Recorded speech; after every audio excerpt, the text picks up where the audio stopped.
Okay, so today I'm flying business class on Nepal Airlines from Kathmandu to Bangkok. Let's see how this goes. All right. And this is a departure from the main Kathmandu airport. I'm headed to Nepal Airlines. Let's see here how this all goes. Check in right here, so I'll pick up when I'm done. This is the area. All right, one bag, check in. Okay. Upstairs on the escalator we go. So there is a security check that I have to do, and then I go to the business lounge next.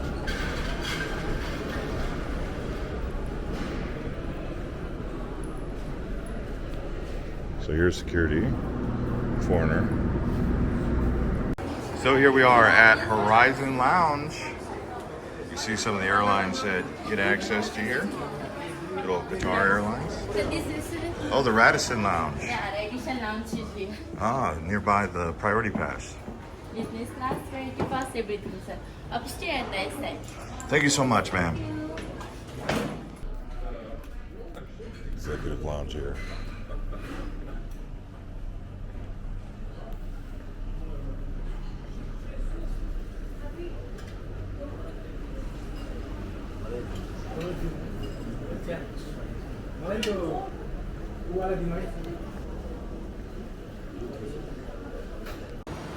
Good food, huh? Good food.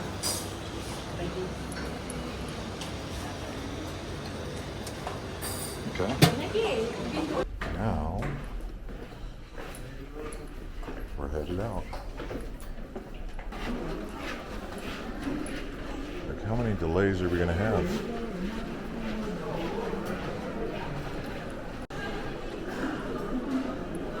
Security check. Did I already go through this or no?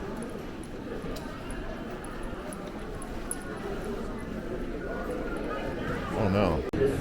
So the security check is extremely old-fashioned style. Like, they will search your bag for wires here. You know, a charger. Like if you got a charger, they're like, excuse me, can you pull out all your wires? Actually moves very slow because of that, so probably should arrive at the airport a little bit earlier than you normally would, just to be on the safe side, because you don't want to get in a situation where you're a real slow one. I got to find out where my plane is. All right, well, we're boarding the plane now.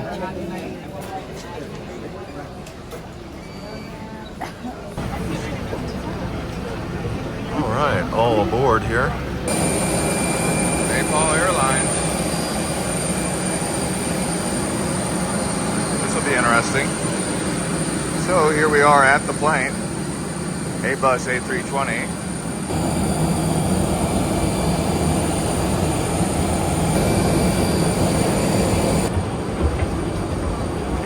Okay, so far no special treatment being a business class here. What I'm saying is you board with everyone else. The best thing was the lounge access, but I already had Priority Pass, so I had that for free anyway. So it'll be interesting to see if the seats make up for everything. Or maybe they put me in economy, I don't know.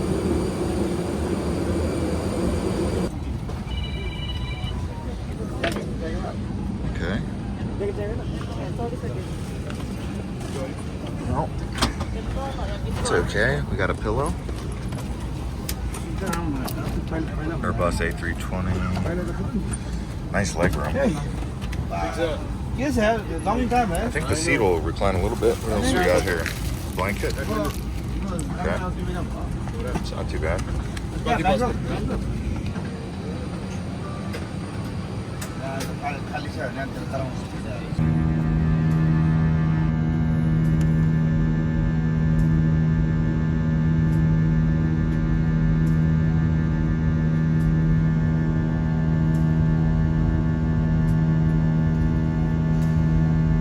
Right when we got up to cruising altitude, they brought out some snacks. These were just a bag of peanuts.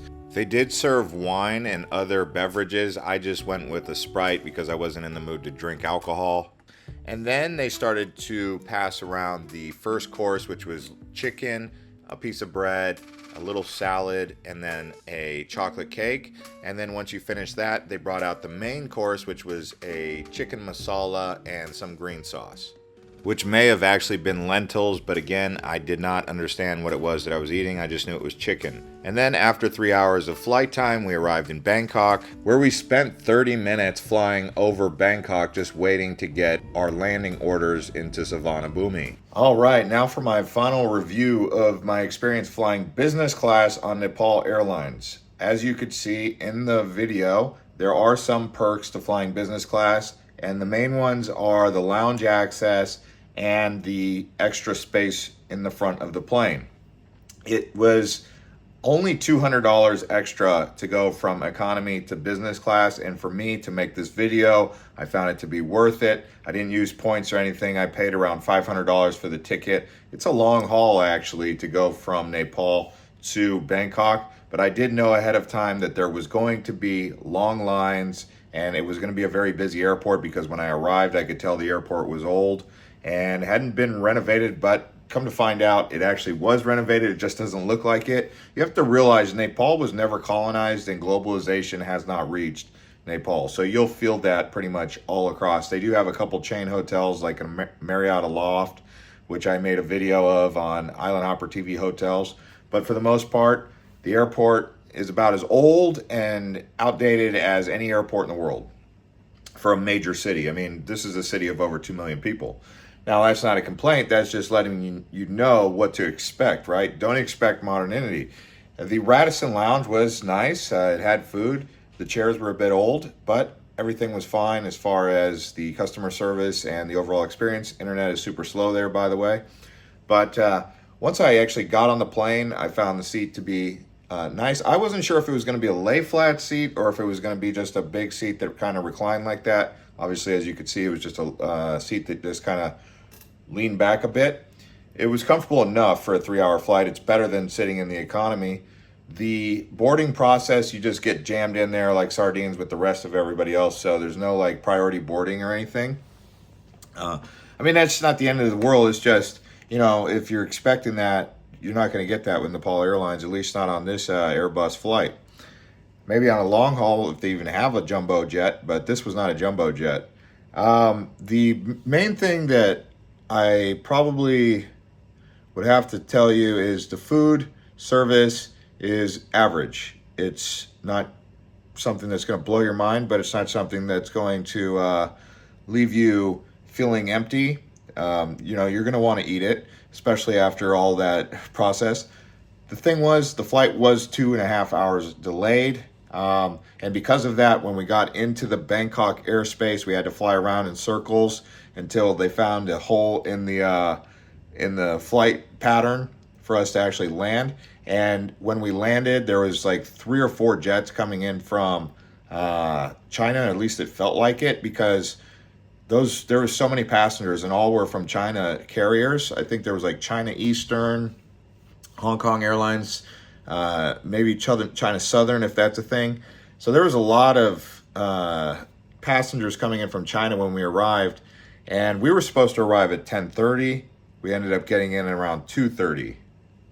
I don't know the exact time of how late we were, but it was pretty bad. The fact that we had to fly around Bangkok for as long as we did. So we got to Bangkok in 2.5 hours, 3 hours, but then we ended up flying around the airspace waiting for our position to come in, because Bangkok is so crowded right now. I mean, I think it's the #1 most visited country in the world right now, because they get tons of passengers from China, tons of passengers from India, tons of passengers from Europe. So it's one of the few places in the world that's getting that kind of attention. Because if you go to like Paris or France, they're just getting mostly North American or European, some Asian tourists, but they're not really getting China or India. Whereas here, they're getting all of it. And those are 2 of the biggest countries in the world, China and India. So that's where they go for tourism. Anyway, long story short,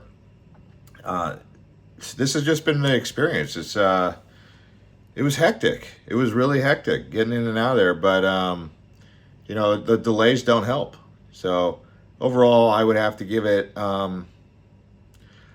For Nepal standards, I think they do great. I think they do what they can with what they got, but you know, just as a regular passenger, don't expect efficiency out of this one. Customer service is great. The people are so friendly. It's just the modernity is not there, and sometimes that can be stressful going through the security gates and doing all that. It really is. I mean, I know it sounds like I'm complaining, but I'm being honest. I mean, the security, going through the security where they pull out all your wires, you know, it's like, yeah, that's a phone charger cable. This stuff just, you know, it's like, how ridiculous is that? You're not going to see that in a modern airport. They're like, your backpack just goes right through and they're like, you're good. Anyways, see you guys on the next one.